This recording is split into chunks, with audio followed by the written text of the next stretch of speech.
आज के जो फर्स्ट वोकेबलरी है इस एडिटोरियल का वो है रन अप। रन अप का मतलब होता है पहुंचाना किसी मात्रा या संख्या तक। हिट आउट का मतलब होता है पूरे जोर शोर से हमला करना। अलेज्ड जिसे आप एलिगेशन जिससे बनता है उसे एलेज्ड भी बोलते हैं। तो एलेज्ड का मतलब है बिना सबूत के आरोप लगाना। हेट का मतलब नफरत करना या घृणा करना। इंटेंशन का मतलब इरादा या मन। अज्यूम का मतलब मान लीजिए। हेजिस्टेट का मतलब संकोच या हिचकिचाना। अपोज्ड का मतलब विरोध करना। ये डी जो लगा दिया वो V2 बन जाता है, यानी second form of the verb बन जाता है। जो इसका जो V1 जो ओरिजिनल फॉर्म ऑफ वर्ब होते हैं वो अपोज होते हैं। तो अपोज मीन्स क्या हो जाता है, विरोध करना। अवॉइड का मतलब इनकार करना। एस्केलेट का मतलब होता है आगे बढ़ना। इसी तरह जिस तरह आप रेलवे स्टेशन पर जाते हैं तो एस्केलेटर अप मतलब जो इलेक्ट्रिक वाली जो सीढ़ी होते हैं उससे ऊपर जाते हैं तो एस्केलेट करते हैं।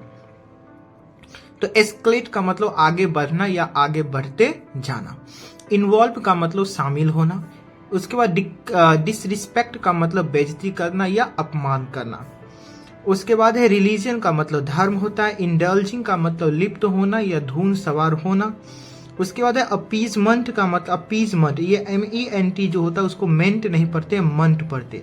तो अपीजमेंट का मतलब मनौती या तुष्टिकरण, लोभ लालच देकर करना। अगली का मतलब क्रूप होता है।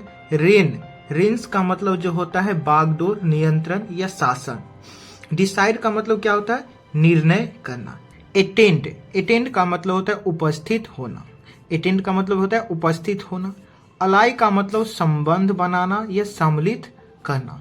फॉर्मर का मतलब पूर्व काल का। फॉर्मर का मतलब पीछे वाला, पिछला जो होता है उसे कहते हैं पूर्व काल या पिछला। उसके बाद कंस्टिट्यूएंसी का मतलब होता है निर्वाचन क्षेत्र।